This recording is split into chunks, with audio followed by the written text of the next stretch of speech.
Mi nombre es Daniela Castillejo, estudiante del 10º trimestre de Derecho, específicamente de la materia de Derecho Procesal Civil 3. En esta oportunidad les voy a hablar sobre temas sumamente importantes en cuanto a la materia, y para ello es importante conocer cuál es el presupuesto de la ejecución.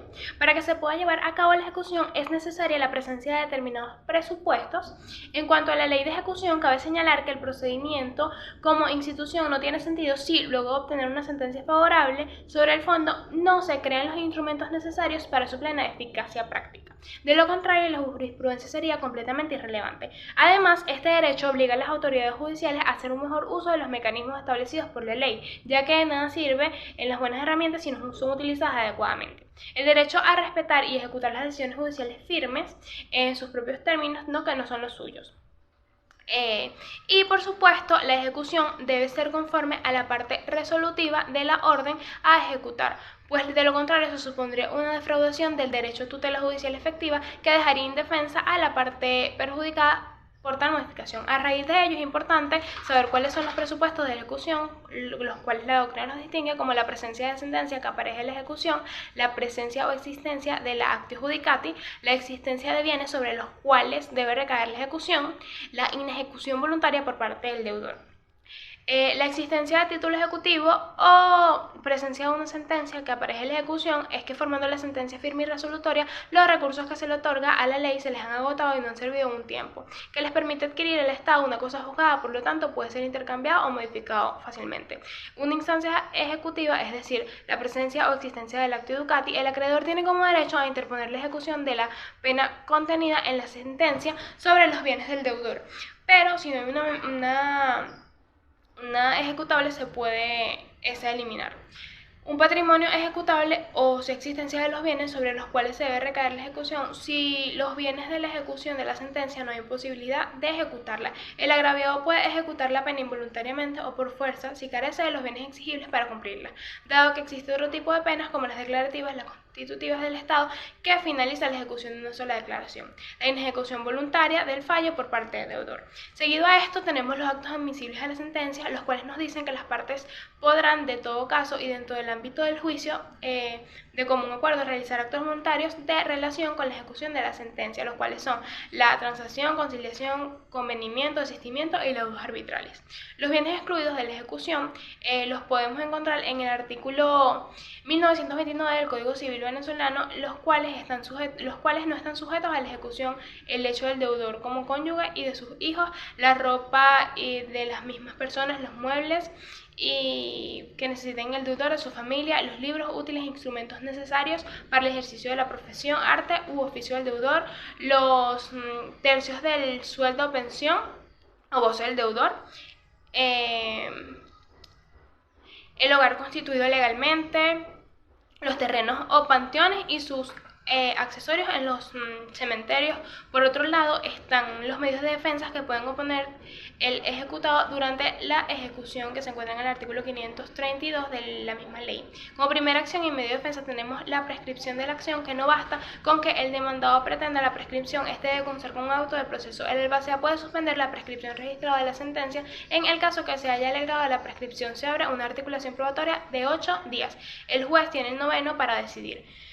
Por ejemplo, la persona que fue ejecutada hace 22 años puede ser dictada sentencia reclamada y prescripción, que no sabe que el ejecutor escribió una sentencia suspendida a la prescripción, por lo que se abre una articulación probatoria, la cual es la segunda acción o medio de defensa, y que es el cumplimiento de la obligación de esta segunda acción o defensa que pueda alegar el demandado es que ha cumplido con la obligación de hacer el pago del impuesto en la sentencia y debe en la misma acción de oposición aportar documentos fehacientes de dicho pago. En este caso, el juez debe examinar atentamente el documento y, si él resultara pago, suspender la ejecución. En caso contrario, ordenará la continuación. La decisión del juez será negociada libremente y ordenada la suspensión de la ejecución sin ninguna represalia. Asimismo, nos encontramos también con el aplazamiento amigable o auto de composición en el artículo 525 de la misma ley.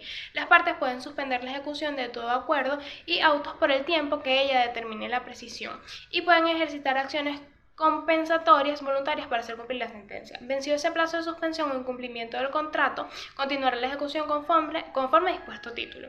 En los diversos tipos de formas de ejecución tenemos la ejecución singular o individual, que supone que el ejecutado está obligado a entregar algo, ya sea mueble o inmueble. La ejecución específica, mandamiento de la entrega, si en la sentencia dada como firme se ha ordenado la entrega de cualquier bien mueble o inmueble, la entrega se hará por fuerza pública si fuera necesario. Si los bienes muebles no se encuentran, se podrán estimar su valor a petición del solicitante y luego se puede hacer mediante un pago de cierta cantidad. La ejecución de expropiación se refiere al tipo de bienes u obligaciones que está ejecutado. Una vez ejecutado debe inscribirse en el registro de la propiedad. La ejecución colectiva o concursal o universal recae sobre la universalidad de los bienes del deudor ejecutado. La ejecución contra la nación no se puede embargar bienes que se deberá notificar al Procurador General de la República, así se llega a un acuerdo. Seguidamente nos encontramos con el embargo de bienes, que nos encontramos con el embargo ejecutivo, que se considera un embargo de bienes muebles o inmuebles por autoridades judiciales rematados por custodios para una posterior venta y subsanar el pago de la cantidad ordenada de la sentencia. De acuerdo con el artículo 534 del Código de Procedimiento Civil, establece básicamente que se impone el embargo de bienes ejecutados designados al albacea en cualquier momento que el ejecutado proporcione a los tribunales bienes suficientes para realizar la ejecución. El tribunal ordenará el levantamiento de embargo e impuesto sobre el mueble que sea la residencia. El mismo bien puede ser ejecutado varias veces. Los derechos prácticamente se clasifican por antigüedad. Una vez rematado el inmueble, los derechos del embargo se transferirán en el mismo orden y cuantía que se haya impuesto el embargo. Se conservan como privilegios legales. ¿Cómo se aplica el embargo? Este debe saber calificar los bienes embargados porque se instituyen con los bienes ejecutorios a través del apoderado. Entonces, ese es el momento para levantar la ley de embargo, identificar claramente los objetos de los bienes y el mismo tipo. Se recomienda embargar los bienes de mayor valor, ya que sean fácilmente expropiables y obtener fondos rápidamente para satisfacer el albacea. Cuando el embargo sea decretado por el tribunal, fijar una fecha y hora ejecutando el embargo, el tribunal moverá el día el juez y el procurador para determinar el valor de las cosas que han de decomisarse. El valor de la cosa debe retenerse porque la ley de reclusión tendrá por ejecución, por ejemplo, si te multan con 30 millones, la sanción puede ser del 60% y un costo mayor del 30%.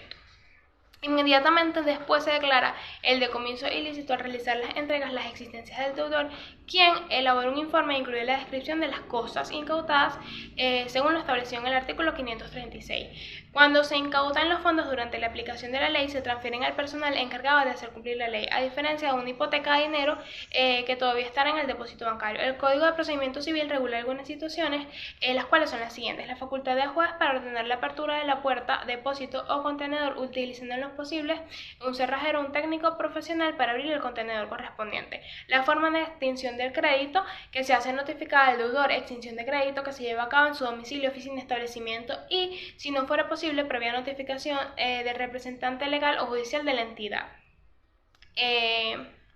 El nombre completo de la cédula de identidad de la persona a notificar. En cuanto a los sueldos, salarios y remuneraciones a embargar, se aplica lo previsto en la Ley Orgánica del Trabajo y trabajadoras y la Ley Orgánica de Niños, Niñas y Adolescentes. No participan en esta escala la confiscación de medida cautelar en los procedimientos de divorcio, transgresiones conyugales y otros problemas que se incluyen en el concepto de bienes conyugales. Es preferible que el detenido indique los bienes incautados temporalmente siempre que no se perjudique al detenido, de conformidad con lo dispuesto en el artículo 596 del Código Procesal Penal. Una vez que se establece la prohibición ejecutiva de una de las características de la acción o el cumplimiento, se establece el título de cargo ejecutivo en sentencia definitivamente firme que surge de un proceso previo de cognición.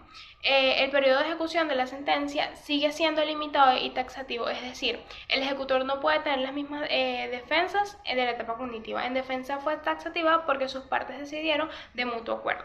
La ejecución de una sentencia puede ser suspendida no solo por voluntad de las partes, sino también por el juez. El ejecutor, entre nosotros el caso de notificar al heredero y suspensión de la ejecución. Si durante este proceso se interponen bienes que no pertenecen al demandado sino un tercero, el tercero tiene medios para atacar el ejercicio cautelar. La tercería en este caso es el dominio porque se invoca la propiedad de la cosa embargada. La ejecución no deberá causar daño o perjuicio a terceros y si perjudica, la ley prevé formas en las que los terceros pueden hacer valer sus derechos. Para finalizar, pero por eso no menos importante está la oposición del ejecutante o ejecutado. Si las partes impugnan por separado las pretensiones del tercero con otra prueba fehaciente, el juez suspenderá el embargo y abrirá 8 días de presentación de pruebas para determinar a quién debe ser considerado la posesión o aprobado el término. A su juicio, el juez dejará sin efecto el embargo al tercero de prueba del dueño de la cosa. Se aprobará el embargo, pero se respetarán derechos de terceros. Si el objeto del embargo produce frutos, serán declarados embargados y sus productos se utilizarán para cumplir los requisitos aplicados en la ley. Esta ha sido toda mi exposición. Muchísimas gracias por su atención.